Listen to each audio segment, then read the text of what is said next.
Paldiski elanikud leidsid eelmisel aastal raudteejaama juurest tehasehoovist 5 piinatud koera. Koerad olid näljas, janused ja pulstunud. Ketid olid nii lühikesed, et kutsad ei saanud isegi kuuti varjule minna. Pärast vihma oli iga kuudi ees lomp ja väljaheidetest haisev songermaa. Jutud koerte piinarikkast elust Paldiskis jõudsid ka Keilasse. Õnnetust loost kuulsid 2 neidu, kes ei pidanud paljuks igal õhtul pärast tööpäeva lõppu rongiga Keilast Paldiskisse sõita, et koertele süüa viia. Koerad on maha jäetud tehases, 5 tükki on neid seal, näljased, süüa ega juua ei ole viimastel päevadel olnud. Ühel koeral on kaela peal oli kett sisse hõõrunud, nii et sealt oli näha ka verd või liha või mingit sellist värvust. Ja ketid on täpselt nii pikad, et ulatuvad ainult kuudini, aga kuuti sisse nad selle ketiga ei ulata. Peremees väidab, et need loomad valvavad tal territooriumit. Kas need koerad üldse on võimelised mingi valvama seal nendes tingimustes? Kindlasti mitte, sest et mulle tundub, et neid koer on väärkoheldud. Nad on nii arad ja üldsegi, milline koer valvab nii lühikese keti otsas üldsegi mingi territooriumi. Et väärkoheldud, see tähendab seda, et nüüd peksa saab? Jah. Looma omaniku Vladimir Žukoviga kohtuda ei õnnestunud. Läbi ukse andis intervjuu ainult koerte omaniku Vladimir Žukovi naine. A Vladimir Žukov тут живет, да? Да, он здесь живет, но его сейчас пока нет дома. Он будет после 8 вечера. Ага, после 8, да.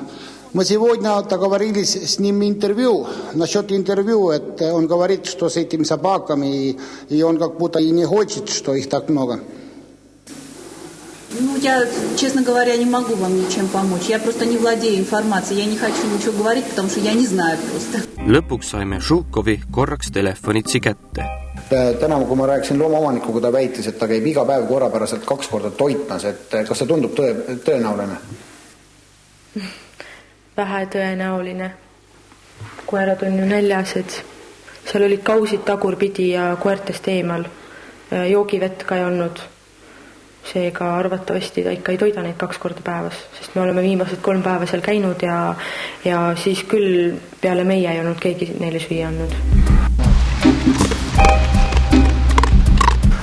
Koerad aga muudkui virelesid edasi. Tänavu kevadel hakati lõpuks abi otsima Eesti Loomakaitse Seltsist. Kairi Sepp käis Paldiskis kohal ja saatis 2. aprillil kirja Veterinaar- ja Toiduametile. Kui sagedased on juhtumid, kus veterinaarinspektor lubab kohale tulla, kuid sündmuspaigale siiski ei ilmu? Meile on küll laekunud kaebusi, et olukorrad ei ole muutunud, et kas või see samane veterinaarinspektor Urmas Saran, kes nüüd Harjumaa peal ringi toimetab ja väga põlastavalt suhtub nii loomakaitsetesse kui loomakaitsesse, et temale on edestatud veel Tabasalus 1 koera kohta isegi 2 korda, et me ei tea seda tähendab, aga üldiselt tundub küll, et inimesed väga rahul ei ole, et loomad ei saa abi. Võiks ju küsida, et mille pärast nad ei tee seda, et kas neil pole raha või pole vahendeid, et aga üldjoontes hakkab kala ikka peast mädanema, et võib-olla on vaja juhti vahetada. Ja see amet vajaks niisugust juhti, siis, kes peaks nagu ka loomakaitset tähtsaks ja suudab ka oma alluvat tööle panna. Kui on mingid kellegi loomamured, siis siin riigis nagu ametnike käest abi ei saa? Jah, see on pool aastat vana lugu juba ja 2 koera on imelikult haihtunud. Eriti halvaks läksid lood tänavu sügisel. 1 koera kaela sisse oli raske lehmakett sügava haava hõõrunud. Sealt imitses verd ja kollakat tollust ning see moodustas loomakesele verest, mädast ja porist koosneva krae. Selle järgi hakati koerakest kutsuma kraeks.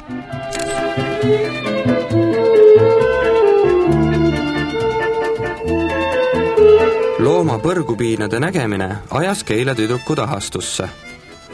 Viimases hädas helistati politseisse.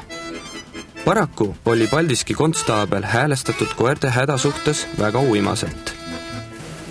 Konstaablil on muidugi ülesanded väga palju pandud ja muidugi koerte ja kassidega peaksid tegelema mõned teised ametkonnad.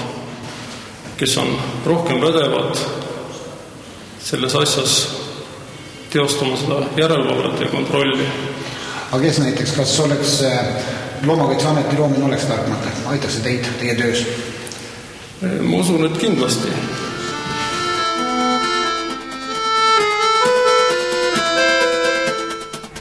Ühel hommikul oli ta ka krae koos teise kaaslasega kadunud. Omanik Vladimir Šukov teatas nüüd, et koertel on uued kodud. Õhtul olevat tulnud tundmatud inimesed tundmatu liiklusvahendiga ja viinud 2 haiget koera teadmata suunas. Koerte omaniku imelikust jutust jäi mulje, nagu ufod oleksid maad külastanud ja koerad ära viinud. 2 koera äraviimine sealt oli minu jaoks täielik üllatus, sest mina ütlesin, et kõigepealt ja ruttu tuleb nende koerte olukorda seal parandada koha peal, kõhud täis sööta, joota ja vaadata, et need ketid oleks paraja pikkusega ja siis nii edasi. Selge on see, et 5 koera niisama ropsti kuskil ära ei vii. See on ilmselge, mis nende koertega on ilmselt tehtud.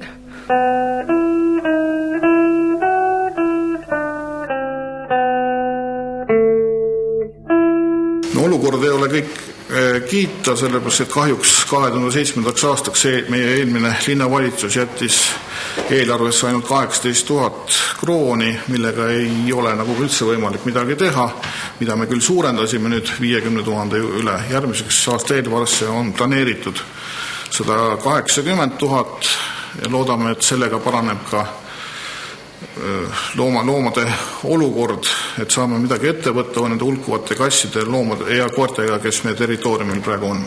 Mujal maailmas on ka loomapolitsei ja see oleks üks variantidest selle küsimuse lahendamiseks.